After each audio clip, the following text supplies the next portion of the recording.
વિદ્યાર્થી મિત્રો, આગળના વિડીયોમાં આપણે પૂર્ણ ઊંચાઈની ટકાવારી સુધી ભણેલા. પૂર્ણ ઊંચાઈ માટેની ગણતરીમાં આપણે એક દાખલો પણ સમજેલા. હવે આપણે આગળ ભણીશું પ્રવૃત્તિ 10.2. પ્રવૃત્તિ 10.1માં આપેલી માહિતીનો ઉપયોગ કરીને આપણે એક આલેખ શીખવાનો છે. એ આલેખ આપણે ગણિતમાં પણ ભણીએ છીએ. તો આલેખમાં આપણે એક્સ અક્ષ અને વાય અક્ષનો ઉપયોગ કરીએ છીએ. તો આમાં એક્સ અક્ષ પર ઉંમરને લેવાની છે અને વાય અક્ષ પર ઊંચાઈની વૃદ્ધિની ટકાવારીને લેવાની છે. તમારી ઉંમરને આલેખ પર વિશિષ્ટ સ્વરૂપે નિર્દેશિત કરો. તમે ઊંચાઈની જે ટકાવારીને પ્રાપ્ત કરી ચૂક્યા છો, એટલે કે તમારી ઊંચાઈ જેટલા સેન્ટીમીટર છે તેની જાણકારી મેળવી એ ઊંચાઈને ગણતરીમાં તમે રાખી શકો. તો હવે આપણે આ જે નીચે આલેખ આપેલો છે એ ભણીએ. તો ઊંચાઈની ટકાવારી છે વાય અક્ષ પર અને એક્સ અક્ષ પર છે તમારી ઉંમર. તો આ રીતે ઉંમર પ્રમાણે જો 8 વર્ષ છે તો એની ઊંચાઈ છે 77 સેન્ટીમીટર. 9 વર્ષ છે તો એની ઊંચાઈ છે 81 સેન્ટીમીટર. 10 વર્ષ છે તો એની ઊંચાઈ છે 84 સેન્ટીમીટર. આ રીતે આપણે અહીંયા એક આલેખ આપેલો છે. તો જો શરૂઆતમાં છોકરીઓ છોકરાઓની સરખામણીમાં ઝડપથી વધે છે એવું આપણે આગળ પણ કોષ્ટકમાં જોયેલું છે. પરંતુ લગભગ 18 વર્ષની ઉંમર સુધી બંને પોતાની મહત્તમ ઊંચાઈ પ્રાપ્ત કરી લે છે. એટલે કે 18 વર્ષની ઉંમર સુધીમાં દરેક છોકરો કે છોકરી પોતાને જેટલી ઊંચાઈ પ્રાપ્ત કરવાની હોય તે એ પ્રાપ્ત કરી લે છે. અલગ અલગ વ્યક્તિઓની ઊંચાઈમાં વૃદ્ધિનો દર પણ જુદો જુદો હોય છે. કેટલાક યૌવનારંભમાં તીવ્ર ગતિથી વધે છે અને ત્યાર પછીની ગતિ ધીમી પડી જાય છે, જ્યારે કેટલાક ધીરે ધીરે વૃદ્ધિ પામે છે. પહેલી એ ચિંતા કરવાની જરૂર નથી. શરીરના બધા અંગો સમાન દરે વૃદ્ધિ કરી શકતા નથી. ક્યારેક તરુણોના હાથ અથવા પગ શરીરની અન્ય અંગોની સાપેક્ષે મોટા દેખાય છે, પરંતુ બીજા અન્ય ભાગો ઝડપથી વૃદ્ધિ કરીને શારીરિક પ્રમાણને સંતુલિત કરે છે. પરિણામે તેનું શરીર સુડોળ થઈ જાય છે. સુડોળ એટલે કે એકદમ વ્યવસ્થિત સરખું થઈ જાય છે. તમે નોંધ્યું હશે કે કોઈ વ્યક્તિની ઊંચાઈ તેના પરિવારના કોઈક ને કોઈક સભ્યો સાથે લગભગ સમાન હોય છે. તેનું કારણ એ છે કે ઊંચાઈ માતા પિતા દ્વારા પ્રાપ્ત જનીન પર આધાર રાખે છે. પરંતુ વૃદ્ધિના આ વર્ષોમાં ઉચિત પ્રકારનો સંતુલિત આહાર પણ આવશ્યક છે, જે તે હાડકાઓ, સ્નાયુઓ તેમજ શરીરના અન્ય ભાગોને યોગ્ય વૃદ્ધિ કરવા માટે પર્યાપ્ત પોષણ પૂરું પાડે છે. તમે તરુણની પોષણના આવશ્યકતાનો વિષયમાં આ પ્રકરણમાં આગળ અભ્યાસ કરશો. આપણે પહેલો પોઈન્ટ જોયો તો ઊંચાઈમાં વધારો. હવે આપણે આગળ બીજો પોઈન્ટ જોશું, શારીરિક આકારમાં બદલાવ. તમે નોંધ્યું હશે કે તમારા વર્ગમાં અભ્યાસ કરતા વિદ્યાર્થીઓના ખભા તેમજ છાતીનો ભાગ નીચલા ધોરણમાં અભ્યાસ કરતા વિદ્યાર્થીઓની સરખામણીએ પહોળો હોય છે. તેનું કારણ એ છે કે તેઓ યૌવનારંભમાં પ્રવેશ કરી ચૂક્યા છે. વૃદ્ધિના કારણે ખભાનો ભાગ ફેલાઈને પહોળો થઈ જાય છે. છોકરીઓમાં કમરની નીચેનો ભાગ પહોળો થઈ જાય છે. વૃદ્ધિના કારણે છોકરાઓમાં શરીરના સ્નાયુઓનો વિકાસ છોકરીઓના વિકાસની સરખામણીએ વધુ હોય છે. અર્થાત એટલે કે તરુણાવસ્થામાં છોકરા અને છોકરીઓમાં જોવા મળતા બદલાવ અલગ અલગ હોય છે.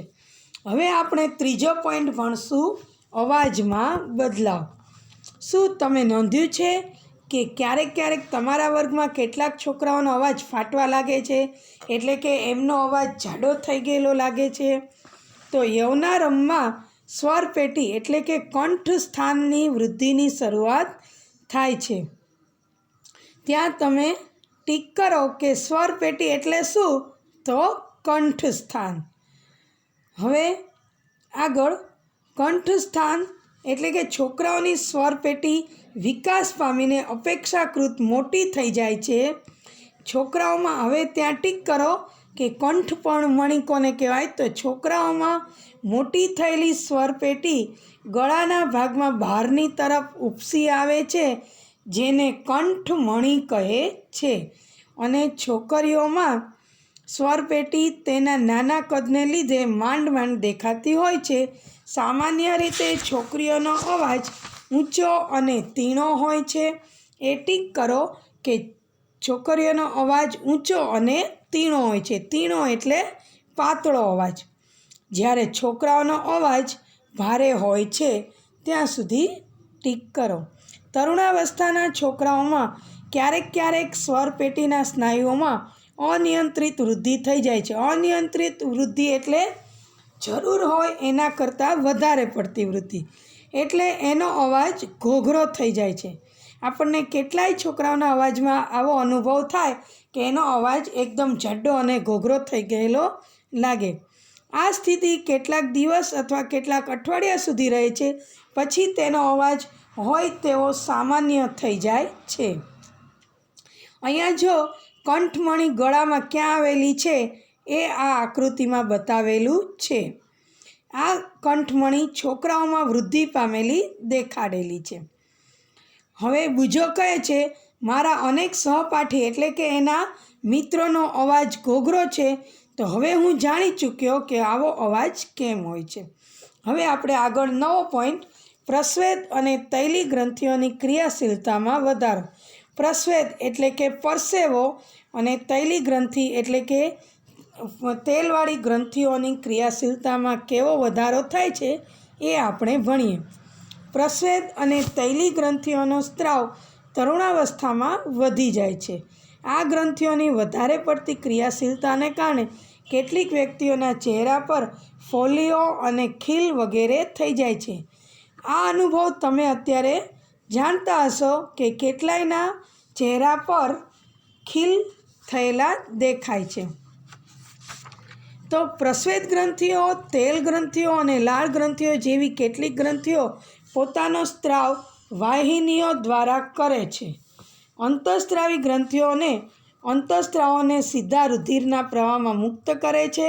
આથી તેને નલિકા વિહીન ગ્રંથિઓ પણ કહે છે. નલિકા વિહીન ગ્રંથિઓ એટલે શું એવો તમારો પ્રશ્ન પૂછાય તો અંતઃસ્ત્રાવી ગ્રંથિઓ ત્યાંથી ટીક કરો. એ અંતઃસ્ત્રાવોને સીધા રુધિર એટલે કે લોહીના પ્રવાહમાં જ મુક્ત કરી દે છે. તેમાં નળીઓનો ઉપયોગ થતો નથી, તેથી તેને નલિકા વિહીન ગ્રંથિઓ પણ કહે છે. હવે પ્રજનન અંગોનો વિકાસ.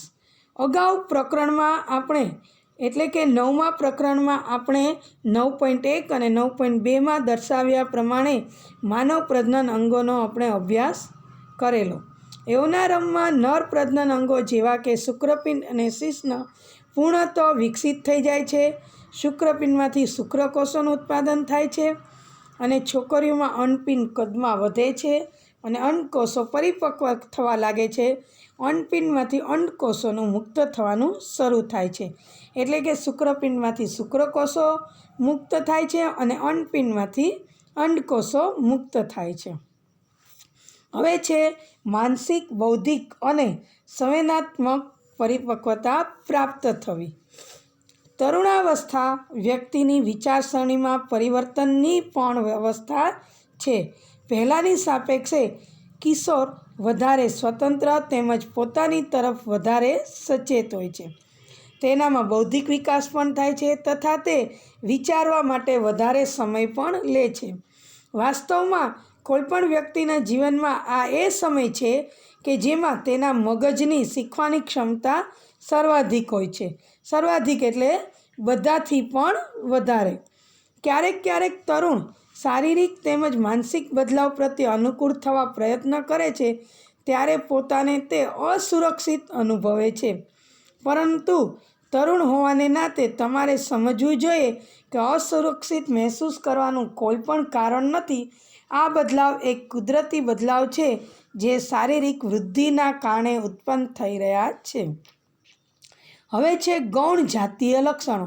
અત્યાર સુધી હતા એ આપણા મેઇન જાતીય લક્ષણો હતા. હવે ગૌણ જાતીય લક્ષણો ભણીએ. પ્રકરણ 9માં અભ્યાસ કરી ચૂક્યા છો એ પ્રમાણે શુક્રપિંડ તેમજ અન્નપિંડ પ્રજનન અંગો છે. તે જન્યુઓ જેવા કે શુક્રકોષો અને અંડકોષોને ઉત્પન્ન કરે છે. એટલે કે શુક્રપિંડ શુક્રકોષ અને અન્નપિંડ અંડકોષોને ઉત્પન્ન કરે છે. યૌનારંભમાં છોકરીઓના સ્તનનો વિકાસ થવા લાગે છે તથા છોકરાઓના ચહેરા પર વાળ ઉગવા લાગે છે. એટલે કે દાઢી મૂછ ઉગવા લાગે છે.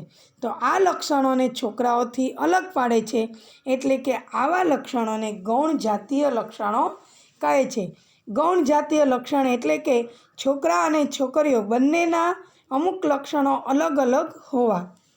છોકરીઓની છાતી પર પણ વાળ ઉગવા લાગે છે. છોકરા અને છોકરીઓ બંનેને બગલમાં તેમજ જાંઘની ઉપરની તરફ પણ એટલે કે પ્યુબિક વિસ્તારમાં પણ વાળ ઉગવા લાગે છે. બુજો અને પહેલી બંને જાણવા માગે છે કે યૌનારંભમાં થતા આ બદલાવની શરૂઆત કોણ કરે છે? તો આ બદલાવ અંતઃસ્ત્રાવો કરે છે. આ અંતઃસ્ત્રાવ એક રાસાયણિક પદાર્થ છે જે અંતઃસ્ત્રાવી ગ્રંથિઓ અથવા અંતઃસ્ત્રાવી તંત્ર દ્વારા ઉત્પન્ન કરવામાં આવે છે. યૌનારંભની સાથે શુક્રપિંડ નર અંતઃસ્ત્રાવ અથવા તો એનું નામ છે ટેસ્ટોસ્ટેરોનનું નિર્માણ ચાલુ કરી દે છે. આ અંતઃસ્ત્રાવ છોકરાઓમાં બદલાવનું કારણ છે. એટલે કે છોકરાઓમાં જે બદલાવ આવે છે તે અંતઃસ્ત્રાવનું નામ છે ટેસ્ટોસ્ટેરોન. ત્યાં ટીક કરજો. ઉદાહરણ તરીકે ચહેરા પર વાળ ઉગવા. છોકરીઓમાં યૌનારંભની સાથે અન્નપિંડ માદા અંતઃસ્ત્રાવ ઉત્પન્ન કરે છે. એનું નામ છે ઇસ્ટ્રોજન, જેનાથી સ્તન વિકસિત થઈ જાય છે. દૂધસ્ત્રાવી ગ્રંથિઓ સ્તનની અંદર વિકસિત થઈ જાય છે. આ અંતઃસ્ત્રાવનું ઉત્પાદન નિયંત્રણ એક અન્ય અંતઃસ્ત્રાવ દ્વારા થાય છે જે માથામાં આવેલી છે. એનું નામ છે પિટ્યુટરી ગ્રંથિ. એમાંથી એ ઉત્પન્ન થાય છે. આ ગ્રંથિઓ પ્રજનન કાર્યોની શરૂઆત કરવામાં અંતઃસ્ત્રાવનો એટલે કે સંપૂર્ણ ફાળો આપે છે. તો હવે આપણે નવું ભણીએ પ્રાજનિક કાર્યોની શરૂઆત કરવામાં અંતઃસ્ત્રાવોનો ફાળો. અંતઃસ્ત્રાવી ગ્રંથિઓ અંતઃસ્ત્રાવને રુધિરમાં સીધા જ ઠાલવે છે, જેનાથી તે શરીરના વિશિષ્ટ ભાગ અથવા લક્ષ્યાંક સુધી પહોંચી શકે. આ લક્ષ્યાંક સ્થળ અંતઃસ્ત્રાવ સાથે પ્રતિક્રિયા કરે છે. આપણા શરીરમાં અનેક અંતઃસ્ત્રાવી ગ્રંથિઓ કે નલિકાવિહીન ગ્રંથિઓ છે. શુક્રપિંડ તેમજ અન્નપિંડ જાતીય અંતઃસ્ત્રાવોને ઉત્પન્ન કરે છે. તમે હમણાં જ એનો અભ્યાસ કર્યો અને ગૌણ જાતીય લક્ષણો પણ આ માટે જવાબદાર છે. અને તેનો સ્ત્રાવ પિટ્યુટરી ગ્રંથિ દ્વારા થતો હોવાથી તે અંતઃસ્ત્રાવને પોતાના નિયંત્રણમાં રાખે છે. એટલે કે પિટ્યુટરી ગ્રંથિ અનેક અંતઃસ્ત્રાવોને ઉત્પન્ન કરે છે, જેમાંથી એક અન્નપિંડ અંડકોષ દ્વારા અને એક શુક્રપિંડના શુક્રકોષ દ્વારા નિયંત્રિત કરે છે. પિટ્યુટરી ગ્રંથિમાંથી સ્ત્રાવિત અંતઃસ્ત્રાવ પ્રજનન અંગોને ટેસ્ટોસ્ટેરોન નરમાં અને ઇસ્ટ્રોજન માદામાં ઉત્પન્ન કરવા માટે પ્રેરિત કરે છે અને સીધા જ રુધિર પ્રવાહમાં મુક્ત થાય છે તથા શરીરના વિભિન્ન ભાગો સુધી પહોંચે છે. યૌનારંભ દરમિયાન શરીરમાં પરિવર્તનને આ અંતઃસ્ત્રાવો ઉત્તેજિત કરે છે. હવે પહેલી અને બુજો સમજી ગયા છે કે યૌનારંભ વ્યક્તિના પ્રજનન અવધિનો પ્રારંભ છે, જ્યારે વ્યક્તિ પ્રજનન ક્ષમતા પ્રાપ્ત કરે. પરંતુ તે જાણવા માગે શું પ્રજનન અવધિ એકવાર શરૂ થઈ જાય પછી જીવન પર્યાય ચાલુ રહે છે કે અમુક સમયે તે પૂર્ણ જ થાય છે? તો હવે આપણે આગળનો અભ્યાસ આગળના વિડીયોમાં કરીશું. ધન્યવાદ.